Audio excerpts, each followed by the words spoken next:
Arrogant sergeant laughs at veteran's daughter's outfit. Then she hits a target no one else could. The sharp, mocking laugh of Sergeant Donovan cut through the shooting range as he scoffed at 12-year-old Riley Kessler's camouflage outfit, calling it nothing but a kid playing dress-up with gear she'll never handle. What Donovan didn't see was the quiet fire burning beneath Riley's calm exterior. The legacy of a father who had been a silent warrior in elite forces and a daughter determined to prove strength doesn't shout. As Riley steadied her aim on a target no one else could hit, the sergeant's arrogance would shatter in stunned silence. Behind her unassuming jacket lay a story of sacrifice, resilience, and unyielding dignity. A story that would restore honor not just to Riley, but to the countless veterans whose battles go unseen. This is a journey of quiet strength, unexpected victories, and respect finally earned where it was long overdue. And before I forget, let us know in the comments where you're watching from. I love seeing how far these stories reach. And if you're new here, make sure to subscribe so you don't miss tomorrow's special video. I guarantee you won't want to miss it. Now let's jump in. The morning air at Fort Braymore carried the scent of dust, gun oil, and something older. History, maybe. The firing range hadn't changed much in 20 years. The targets were digital now, the concrete more cracked, but the silence before a shot still hung heavy. Mara Kessler stood at the edge of the observation deck, her arms crossed, her eyes shielded beneath a ball cap too faded to show the emblem that once meant everything. The worn SEAL team patch barely clung to the side. Her posture was loose, relaxed, but her gaze never left the field. Beside her stood her daughter, Riley. 16. Slim frame. Combat boots slightly too big. Baggy woodland camo pants tucked into them. A windbreaker draped over her shoulders. And over it, an old Navy-issued combat jacket. Heavy, sun-bleached, and far too large. The name stitched over the chest. Kessler. The jacket had belonged to her father. Riley wore it proudly. They didn't expect to stay long. Riley wasn't military. Not yet. She was just visiting during a civilian youth marksmanship day at the base, something offered to local families. She hadn't even planned to fire. But when her mother gently nodded toward the line, she walked down quietly. Mara stayed behind. A few feet away, Sergeant Clay Donovan watched with a smirk curling at one corner of his mouth. Mid-30s. Loud. Confident in the way men sometimes are when they've never had to be quiet. His uniform was crisp, his boots mirrored. But his ego arrived before he did. "Hey, kid," he called out, loud enough for the other teens and instructors to hear. "Halloween's over. You sure that jacket's not wearing you?" Laughter rippled down the line. Riley didn't flinch. She kept walking. Sergeant Donovan chuckled to himself, then looked over to Mara. "Is that your daughter?" "No offense, ma'am, but she looks like she raided a surplus bin and lost a bet." Mara said nothing. She didn't even look at him. Donovan chuckled again, louder this time. "Well, hell, maybe she's got her daddy's sense of humor, huh?" Silence. Then Mara finally turned. Just a little, enough for Donovan to see her eyes. Calm, steady, familiar, in a way he couldn't place. "She has his jacket," she said quietly. "That's enough." There was no insult in her voice. No anger. Just finality. A kind of full stop to a sentence Donovan didn't realize he was in. He shifted his stance, uncomfortable, and turned back toward the field. "All right, let's see what she can do then." Out on the line, Riley adjusted the sling. No showy movements. No flair. Just calm hands, practiced fingers. She dropped into prone like she'd done it 100 times. Because she had. But no one knew that yet. Not even Sergeant Donovan. Not yet. Riley settled into the gravel with the ease of someone who understood the ground wasn't her enemy, just a part of the process. Her elbows dug in, spine aligned. The rifle rested naturally in her hands, not clutched, not gripped tight, held like an extension of thought. She didn't check if anyone was watching. She already knew they were. The wind whispered low across the range. Dry? A gentle push from left to right. Riley tilted her head slightly and took one breath in, long and measured. Then she let it out. Her finger touched the trigger, but didn't squeeze. Not yet. Behind her, Sergeant Donovan chuckled again. "Bet she doesn't even know how to work the scope." Mara didn't reply. She didn't move, but her fingers gently brushed the fabric of the sleeve around her wrist. The jacket Riley wore, it had been folded on a hospital chair for weeks once, waiting for its owner to come back from a coma. He never did. Riley had never known her father, not in the way people talk about knowing someone, but she'd learned the weight of his absence through stories, medals, and the silent things that shaped her mother's life. She'd asked about him once, years ago, after finding the jacket in the attic. Mara hadn't said much. Just, he was steady. And when he pulled the trigger, it meant something. And that had been enough. On the range, the instructor began the sequence. One shot, open target. Adjust for wind manually. 200-yard mark. Others took their shots. Most hit the outer ring. Some missed entirely. Donovan, arms crossed, leaned against the rail like he was watching a high school game. When Riley's turn came, she didn't ask a question. She didn't need to. She adjusted the elevation 2 clicks, windage 1. Then her breath slowed. In. Hold. Out. Then silence. The rifle cracked. A clean, sharp break against the quiet. At the 200-yard mark, the target flickered. Dead center. The instructor blinked. Confirmed. Bullseye. Donovan tilted his head. Huh. Beginner's luck. Riley was already preparing for the next round. No reaction. No smile. Her hand moved with steady confidence, adjusting again for a farther distance.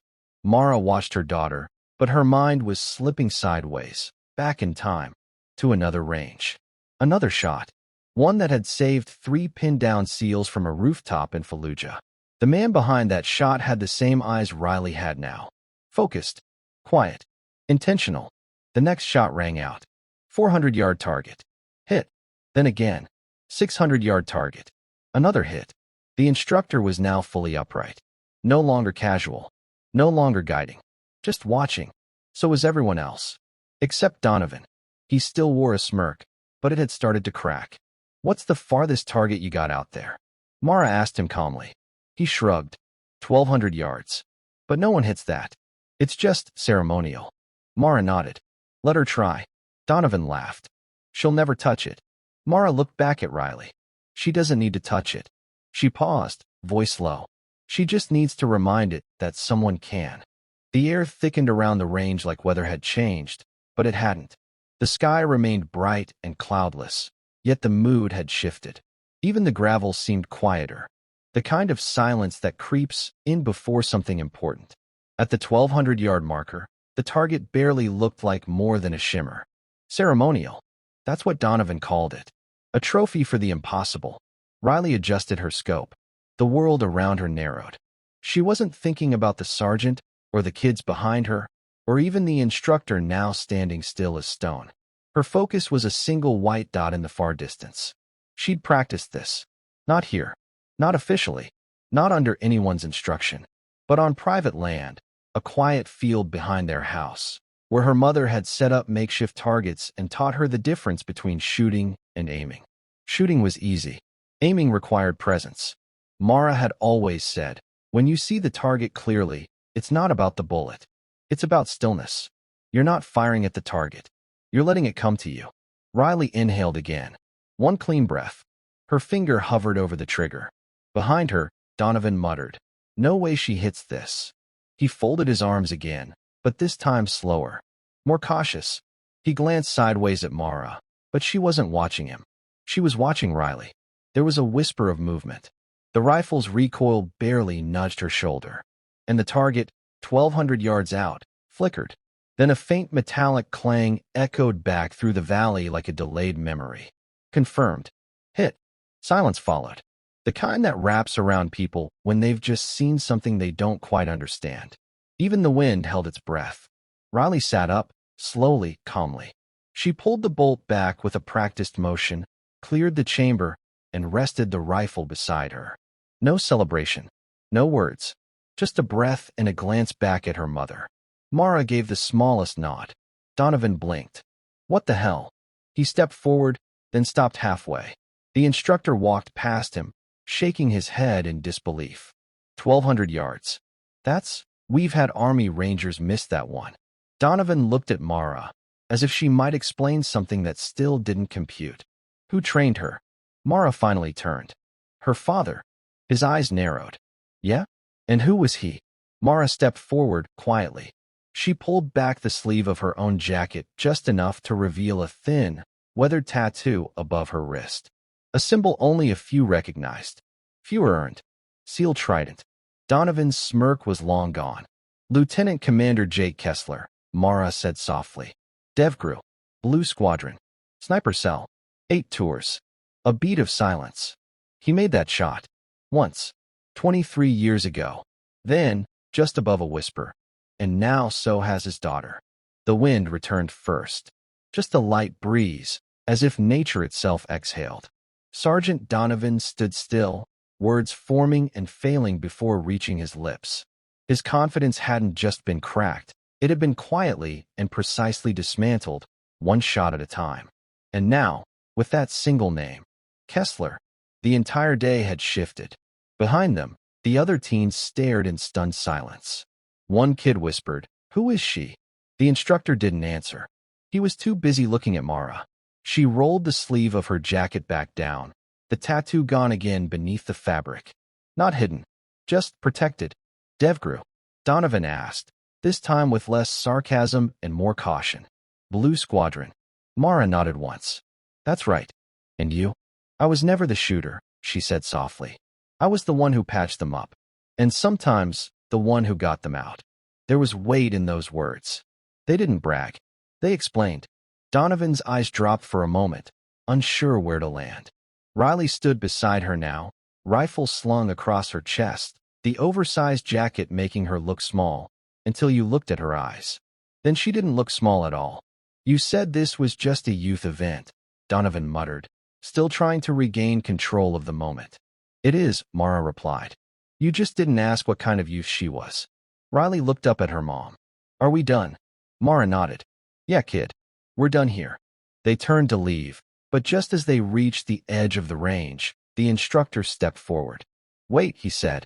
That shot, the 1200 yard, that's going to be on the baseboard. Nobody's done that here in over a decade. Riley paused, thoughtful. Could you not put my name on it? The instructor blinked. Why? Riley gave a small shrug. He didn't get to put his name on most of his either. Mara watched her daughter, so young, but already understanding something most people never do. That honor doesn't always wear a nameplate. That silence can be stronger than applause. The instructor nodded. We'll log it. But anonymous. Riley smiled. Thank you. Donovan watched all of it unfold. The quiet strength, the layered history, the respect exchanged without noise or medals. And something in him shifted. Not out of guilt. Not quite regret either. But recognition. As they walked away, he called out, quieter this time. She's got your steadiness. Mara didn't turn back. She just said, she carries what's his. That answer lingered. Long after the echoes of the shots had faded, they walked back to the lot in silence. Not the kind that weighed them down, but the kind that wrapped around them like understanding. Mara's boots crunched softly in the gravel. Riley's steps, lighter, matched the rhythm beside her. The bass behind them hummed with movement. Distant shouting from a drill instructor echoed across the parade grounds, and the faint clatter of gear filtered through the breeze. But none of it touched them. Mara glanced over. You all right? Riley nodded. Yeah. You didn't flinch back there. Not once. I was just doing what you taught me. Mara smiled faintly. No, you did more than that. They reached Mara's old truck, a dusty, olive-drab Ford with a cracked windshield and a faded bumper sticker that read, Don't mistake silence for weakness. Riley tossed her bag into the bed and leaned against the door. Her face was calm, but Mara could see the thoughts working behind her eyes. You mad at him? Mara asked. Riley shook her head. No, I think he just didn't know. Didn't know what? What the jacket meant. That gave Mara pause. The jacket had sat in a cedar chest for nearly a decade. She had folded it the day after the funeral, right after the flag had been handed to her with solemn hands and emotionless eyes. It still smelled faintly of smoke, of oil, and some desert wind from a place that never had a name on the maps. Riley had found it when she was 11. Put it on in secret. It had almost touched the ground on her back then. You remember when I found it? Riley asked, reading her mother's silence. I thought if I wore it, I'd feel him. I didn't. Not right away. But she tapped her chest lightly. But over time, I started to. Like, little pieces of him were in the way it fits. Mara nodded. It fits different now. Yeah. Riley smiled faintly. But it still smells like him. Mara's throat tightened at that. They sat in the truck for a long moment before Mara turned the key. The engine rumbled to life. She shifted into drive, but didn't move just yet. Do you want to go back tomorrow? She asked. To the range. Or somewhere quieter. Somewhere it's just us. Like the valley. The valley, that quiet stretch of land behind the ridge where Jake used to go when he needed silence. Where Mara took Riley shooting for the first time. No targets painted. Just cans, bottles, and memories. Riley nodded slowly. I'd like that. Mara pulled onto the base road, the tires crunching gravel. As the gate came into view, a different kind of silence filled the cab.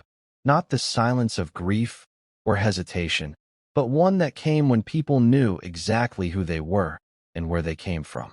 And on Riley's back, the jacket rested gently, too large still, in all the right ways. The road to the valley wasn't paved. It never had been. It twisted through tall grass and dips in the earth like it was following an old memory, not a map. The truck bounced along in silence, the sun casting long shadows across the open fields. It was early evening now, golden hour, and everything seemed softer, quieter. Riley rolled down the window. The wind carried the scent of dry cedar, warm earth, and gunpowder ghosts. They hadn't come here in almost 2 years. Mara parked just shy of the treeline. There was a clearing ahead. Not large, just enough room for a folding table, a few sandbags, and a long line of makeshift wooden markers at various distances. Jake had trained there, taught Mara there. She had taught Riley there. And now, time seemed to fold inward. Riley stepped out slowly, the rifle case in hand. She was quiet, but not withdrawn. Focused. Grounded. The weight of the jacket across her shoulders looked lighter now, like it belonged. Set it up? Mara asked gently. Riley nodded and opened the tailgate. Together, they pulled out the bench and laid the case across it. No rush. No audience. No instructor calling out distances. Just the two of them. The way it had always been. The wind in the valley was tricky. It came through gaps in the trees, shifting and circling like it had its own agenda. Jake used to call it the whisper. If you listened long enough, it told you everything you needed to know. Riley lay down and prone, resting against the familiar old shooting mat. Mara stayed behind, leaning against the truck bed with arms crossed, watching her daughter through narrowed eyes. Not critical, just observant. Jake had stood in the same spot, years ago, watching Mara hit her first 600-yard target.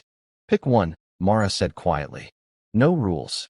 Riley scanned the markers, bottles, cans, rusted license plates hung by string. At 800 yards, there was a bent piece of sheet metal nailed to a fence post, faded numbers half sprayed on it. 47. I want that one, Riley said. Mara smiled. That's a good one. Your dad used to miss that one on purpose, so I'd feel better. Riley turned, confused. He missed on purpose? Only when it didn't matter. He believed the people around him needed to win, sometimes more than he needed to prove he could.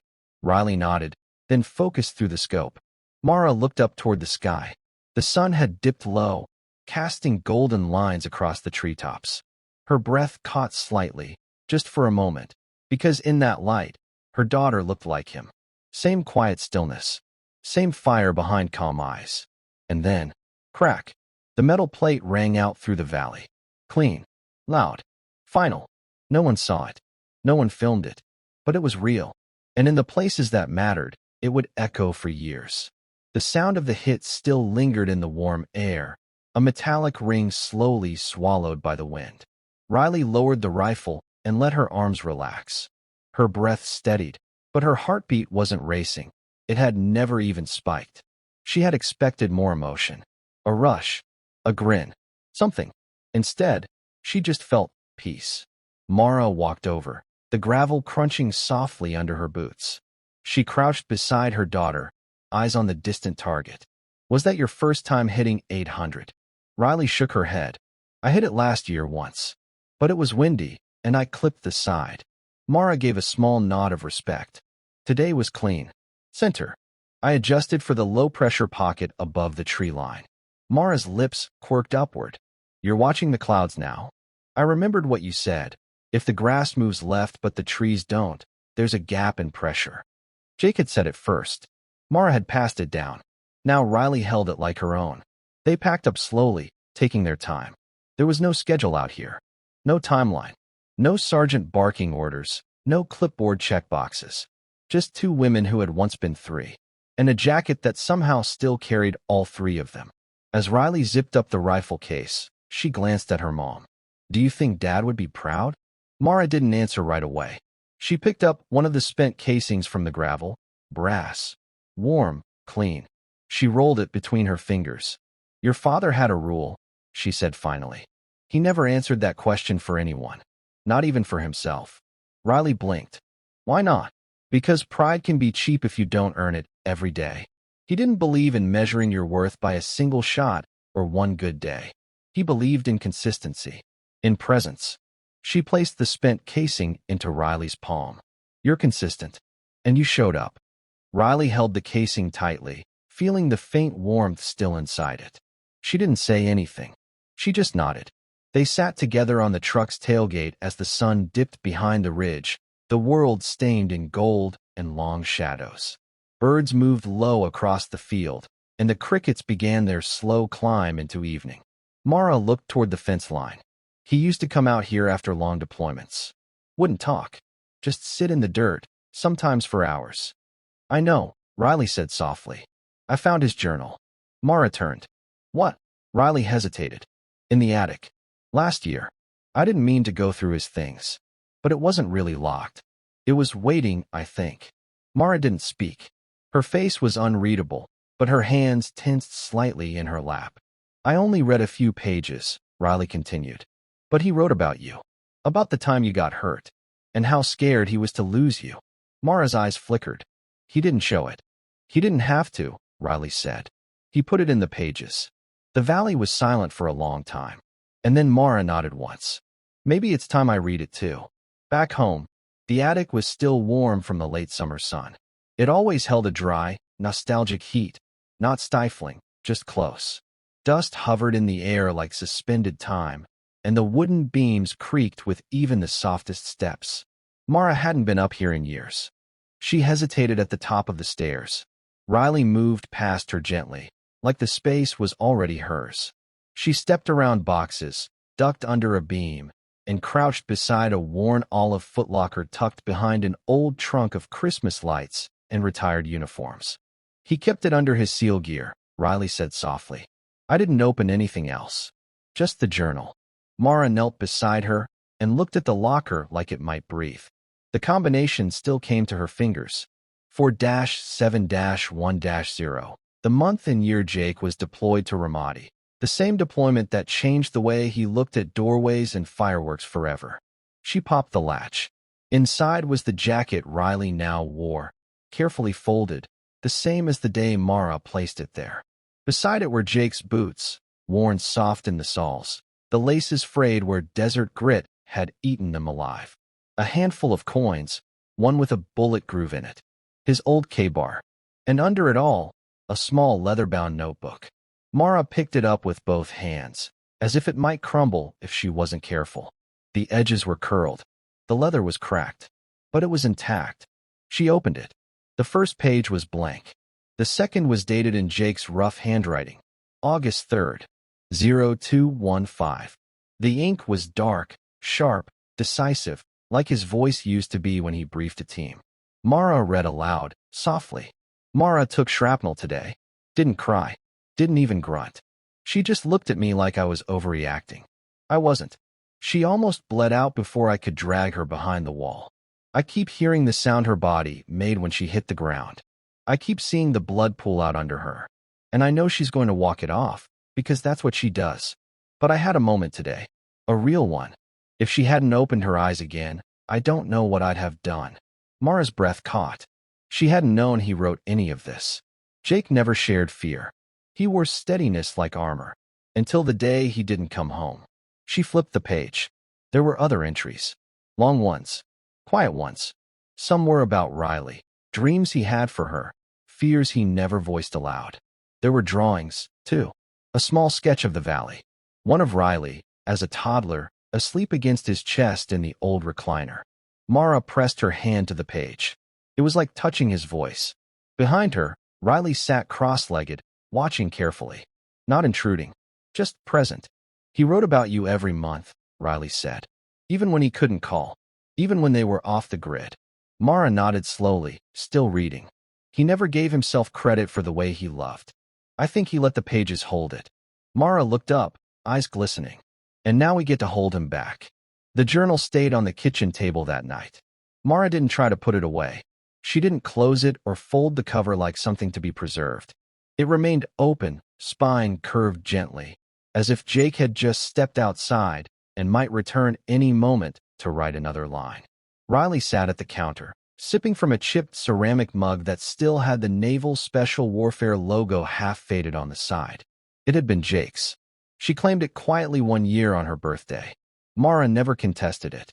Across from her, Mara turned another page. Riley's first birthday. I wasn't there. Got a grainy photo sent through an encrypted tablet, and I must have stared at it for an hour. She's got Mara's eyes, but I think she'll move like me. Stillness isn't something you teach. It's something you pass down in the marrow. God help any man who underestimates her. Mara smiled at that. A soft, tired smile. You know, she said, her voice low but rich. When your father was first recruited into SEAL Team 6, he refused to wear his trident in public. Riley raised an eyebrow. Why? He thought it invited the wrong kind of attention. Said that if someone needed to know who he was, they already would. Riley nodded slowly, as if that made perfect sense. So when people didn't believe him, he let them. He believed more in silence than correction. They sat like that for a while. No TV, no phones, just the soft ticking of the old kitchen clock and the hum of the refrigerator. Outside, the cicadas sang into the night, a song older than grief, older than war. Riley reached for the journal and flipped to a later entry, one marked only with a single date, October 11th. She read aloud this time. Tried calling today. No signal. Maybe that's a gift. Some things I'm not ready to say out loud. Riley walked for the first time this week, Mara says. She did it barefoot on the porch. Said she walked toward the wind like it was calling her. If I don't make it home, if something ever goes wrong, I just hope she doesn't grow up looking for me in uniforms or medals or flags. I hope she finds me in the sound of her breath before she takes a shot. Riley's eyes blurred as she reached the end. I didn't know he thought like that, she whispered. He thought like that every day, Mara said gently. He just didn't put it into words for the world. Mara reached across the table and touched Riley's hand. And now you carry it. Riley looked down at the journal, then out the window, where darkness had fully taken the yard. It was quiet, but not lonely. And in that quiet, something Jake had once feared, being forgotten, had been disproved. He wasn't gone. He was etched. In ink. In breath. In silence. Days slipped by, slow and steady, carrying with them the quiet gravity of something shifting beneath the surface. At Fort Braymore, whispers about Riley's impossible 1,200-yard shot were spreading, like ripples in a still pond. It wasn't just the feat, it was who had done it.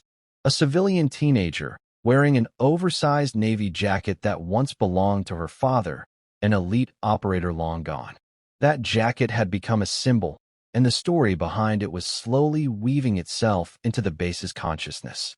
Sergeant Donovan was feeling the sting of those whispers the most. He had built his reputation on toughness, on knowing the right way to do things.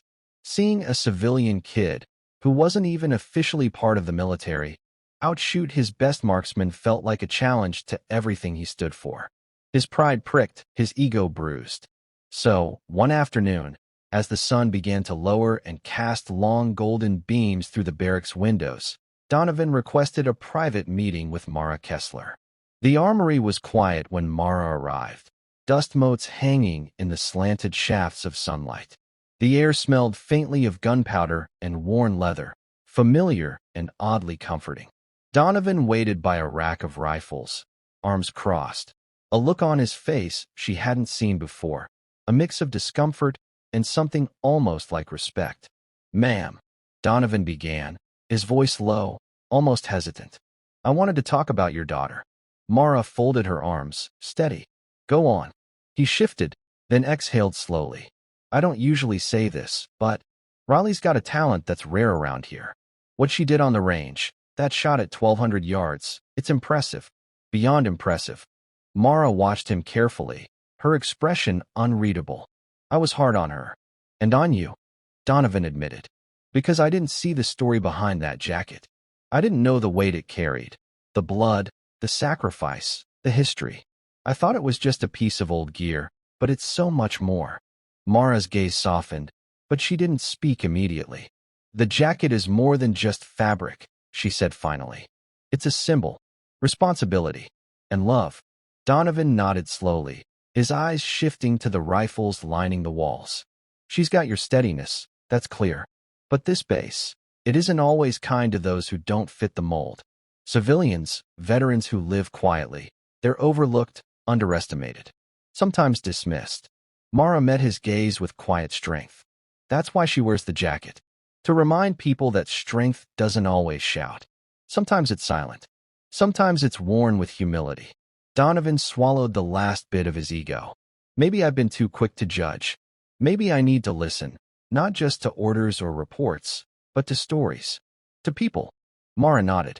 "And maybe it's time this base remembered that strength wears many faces. Not all of them loud. Not all of them easy to see."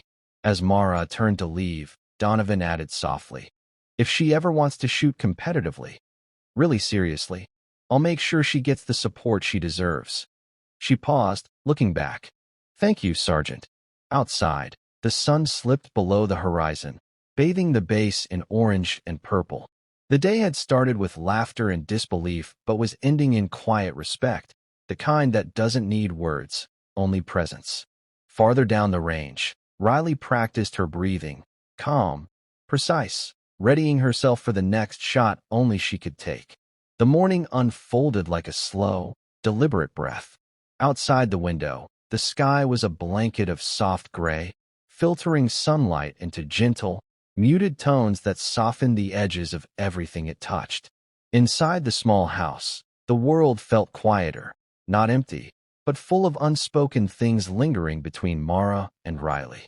Riley sat by her bedroom window, the oversized navy jacket folded neatly on a chair beside her.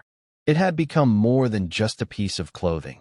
It was a symbol, a presence, quiet and steady, of a father she never truly knew but was learning to understand through the weight it carried. She traced her fingers over the worn fabric, feeling the coarse threads that told stories of distant deserts, long nights, and sacrifices etched deep beneath the surface. Mara entered the room carrying 2 mugs of coffee, the rich aroma filling the space with warmth. She handed one to Riley without a word and settled on the edge of the bed beside her, careful not to break the silence that had already stretched comfortably between them. "Last night," Mara began softly, "Sergeant Donovan asked me if you'd consider joining the base's marksmanship program. Competitive shooting. Something more serious than just practice on the range." Riley took a slow sip, her gaze distant. "I'm not sure I want to be a competitor, Mom," she said quietly. "I don't want to prove anything to anyone else. Not right now." Mara nodded slowly, understanding the weight behind those words. "That makes sense. But sometimes, showing up for yourself, even if no one else sees it, can inspire others in ways you don't expect." Riley's eyes flicked toward the window. Outside, the trees stirred in the morning breeze, their leaves rustling softly like whispered secrets. "I think Dad would have wanted me to shoot," Riley said, voice steady but edged with something deeper. "Not for medals or recognition, but to carry on something quiet, something strong, something that wasn't about noise."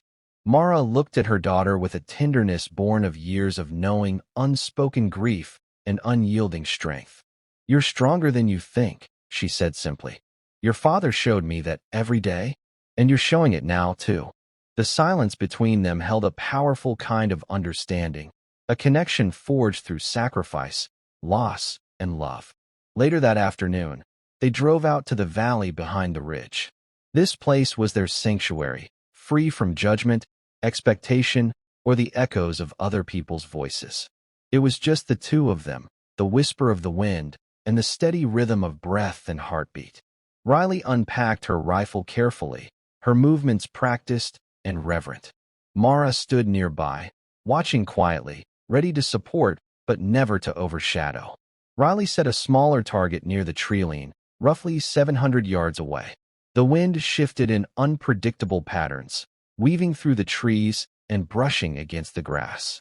She took her position, settling into the familiar prone stance. Her breath slowed, each inhale and exhale measured and deliberate. This moment wasn't about proving herself to anyone else.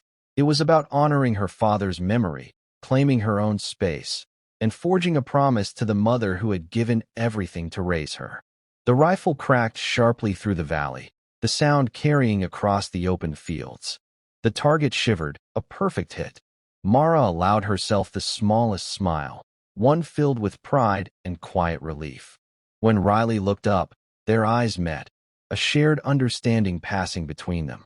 In that glance was the echo of past sacrifices and the hope for future strength.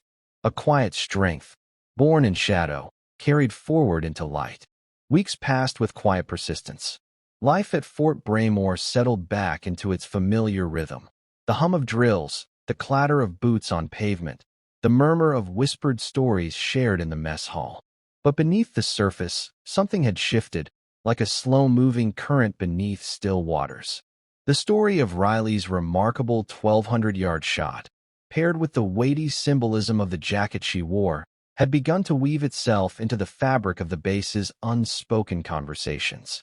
It was a story not shouted from the rooftops, but quietly recognized by those who knew the true cost of sacrifice. The silent battles fought long after the last shot is fired. Mara noticed the difference most keenly in her daughter.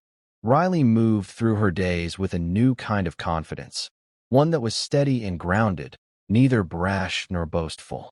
It was a strength born of grief and love intertwined, an invisible armor crafted by memories and quiet resolve. Yet Mara also saw the heavy burden Riley carried beneath that calm exterior. A burden Mara understood all too well. One late afternoon, as the lights softened through the kitchen window, Mara found Riley seated at the table surrounded by old photographs, letters, and worn keepsakes. Her fingers traced the faded edges of a black-and-white photo. Jake, younger, eyes sharp and proud, flanked by his SEAL teammates. The photo was creased and delicate, as if the years of handling had etched the memories deeper into the paper. Mara settled beside her without a word, letting the silence speak. After a moment, she asked gently, "Thinking about him?"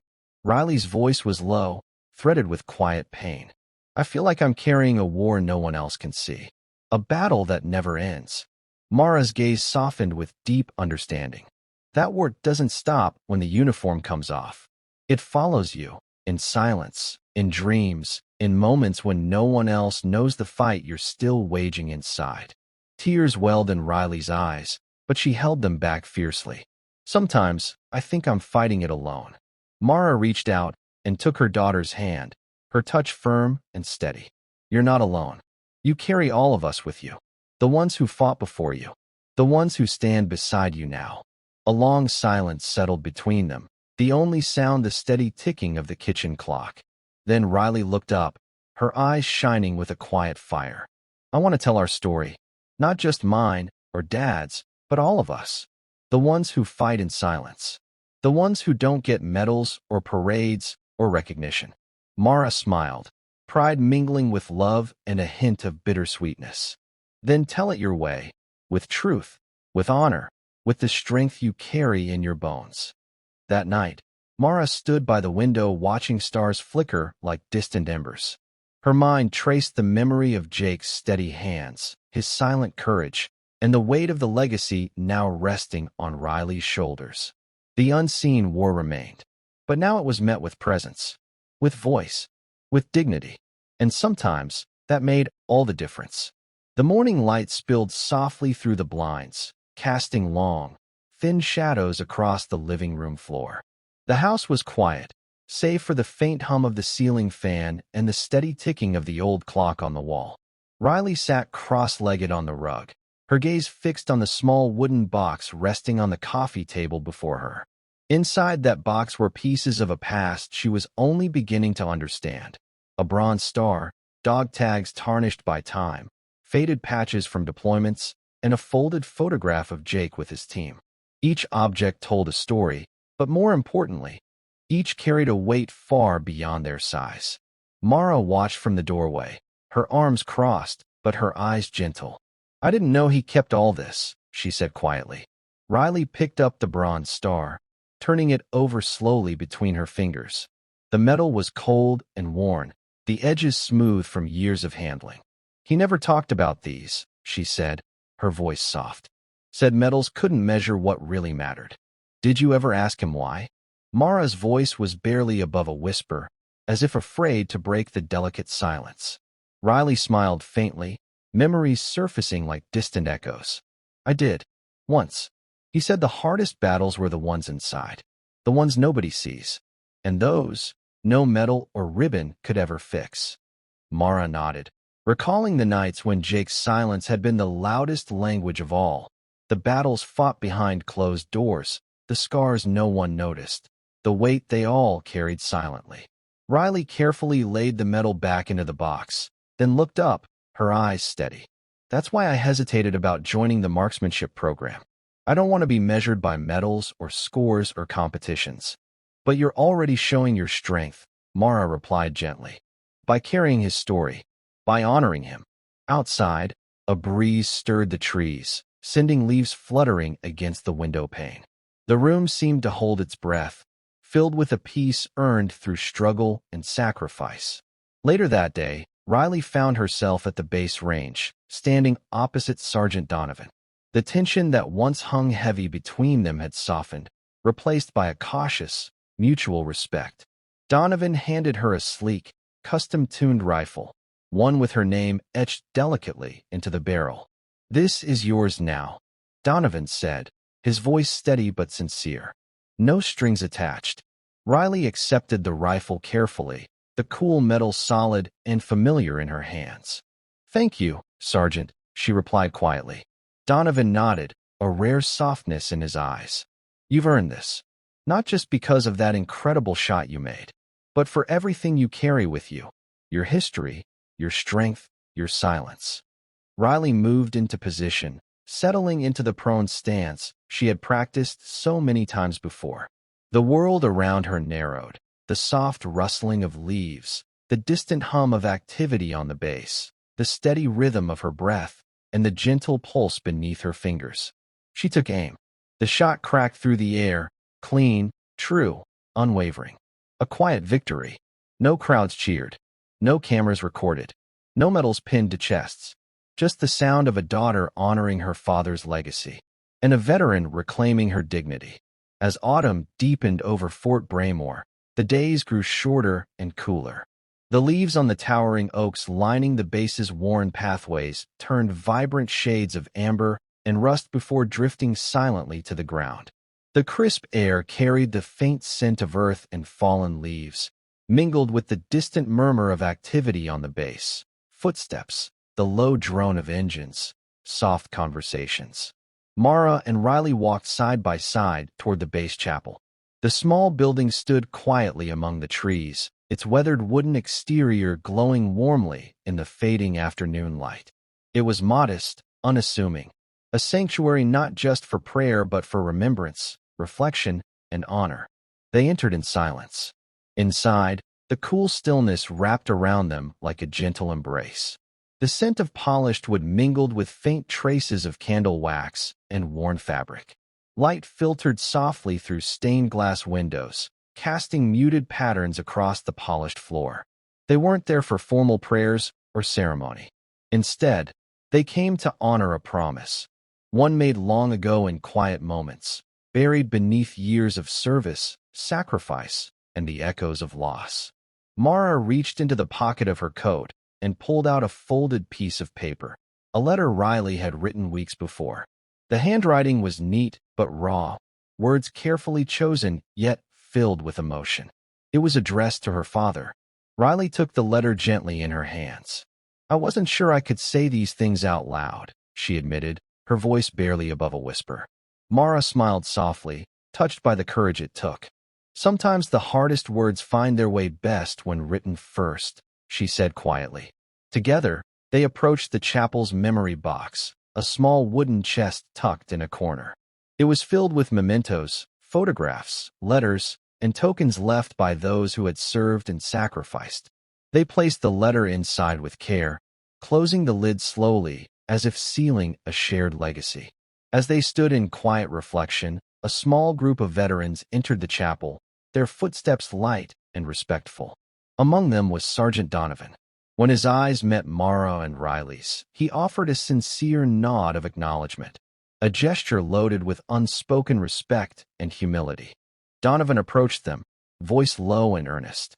"I wanted to say, I was wrong to doubt you," he began, glancing briefly at Riley before looking back at Mara. "Not just about her skill, but about what real strength looks like." Mara held his gaze steadily. "It takes courage to admit that," she replied simply. He nodded solemnly. "And even more to learn from it." Riley added softly, "I don't seek recognition or praise. I do this because it's who I am. It's who my family is." The chapel filled with a quiet understanding, a bridge built not on loud declarations or empty words, but on respect, presence, and truth shared among those who had known hardship and perseverance. Outside, the wind stirred the trees once more, sending a cascade of golden leaves drifting through the air. The past was never forgotten, but its weight no longer crushed their shoulders. Instead, it lifted them, carrying them forward, carrying their legacy. A legacy reclaimed, a family honored, a quiet victory finally recognized. The evening air hung cool and crisp, touched by the faint scent of pine and the promise of rain lingering in the distance. Mara stepped onto the back porch of their modest home, the wooden boards creaking softly beneath her worn boots. She wrapped her father's old navy jacket tighter around her, the fabric threadbare, but still carrying the weight of 1,000 memories. The fading light cast long, slow shadows across the yard, stretching thin like echoes of battles fought and lost, battles no one outside truly understood. Inside, Riley was alone in her room, surrounded by the quiet hum of the house settling into night. She sat cross-legged on the floor, carefully unpacking a small wooden box filled with keepsakes. Among the faded photographs, old letters, and dog tags lay a combat scarf, threadbare and frayed, once worn by Jake on deployments far from home. She lifted the scarf gently, letting it slip through her fingers like a fragile thread connecting past and present. Memories stirred, silent moments when her father's strength was shown not in words, but in the calm steadiness behind his eyes. The man she had never fully known yet who lived deep within her, in every breath, every heartbeat. A soft knock on the door pulled Riley back from the past. She looked up to see Sergeant Donovan standing hesitantly in the doorway. The usual sternness was softened by something new, respect, perhaps, or understanding. "I wanted to say thanks," he began quietly, his voice low and sincere, "for showing me what real strength looks like, for reminding me that respect isn't just given. It's earned by those who carry their scars in silence." Riley nodded, meeting his gaze with steady eyes. "Strength isn't always loud," she said. "Sometimes it's the quiet shadows, the ones that hold the most power." Donovan stepped fully into the room, closing the door behind him. "You've earned more than respect here," he continued, voice steady. "You've earned a place." For a long moment, they stood there, two warriors from different worlds, connected by the invisible threads of shared battles, both seen and unseen. Neither needed to speak more. The silence was filled with understanding. Outside, the wind picked up, rustling the leaves in swirling patterns around the porch. The shadows lengthened but did not darken.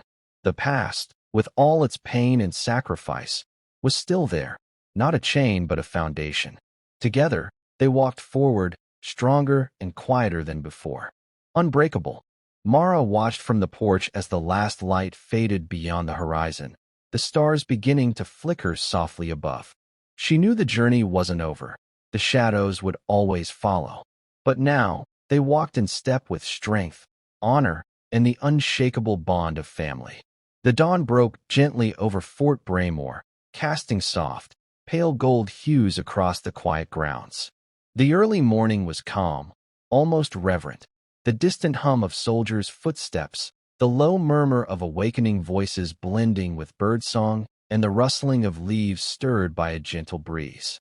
It was a new day in every sense, but for Mara and Riley, it held a deeper meaning. This dawn was not just a beginning but a culmination, a moment where past sacrifice met present honor. Riley stood at the edge of the shooting range, her posture steady and sure, the familiar weight of her rifle resting comfortably in her arms. The oversized navy jacket, faded, frayed, and heavy with history, hung over a chair nearby, its presence silent but powerful. She didn't need to wear it now. It was part of her, woven into her identity like the steady beat of her heart. Her eyes focused on the distant target, unwavering and precise, ready for the shot she had prepared for all her life, even before she understood it. Mara stood beside her, quiet and proud. She had walked this path before, the path marked by silent sacrifices, hidden wounds, and battles fought far from the eyes of the world. Watching Riley, she saw the same quiet strength, the same resilience carved from pain and love. It was a legacy she had hoped to pass on, a torch carried forward without fanfare or noise. As the first streaks of sunlight stretched across the base, the commander approached, flanked by a small group of soldiers and veterans whose faces bore the marks of hard-earned respect. In his hands, he carried a worn folder, official and significant, the symbol of an acknowledgement long overdue. Sergeant Kessler, the commander's voice was calm, respectful, and filled with a warmth that echoed across the gathered crowd. The base leadership has unanimously approved your acceptance into the competitive marksmanship team. Your skill, discipline, and character exemplify the very best of what we stand for. Riley nodded, a quiet smile touching her lips. Thank you, sir, she replied, steady and sincere.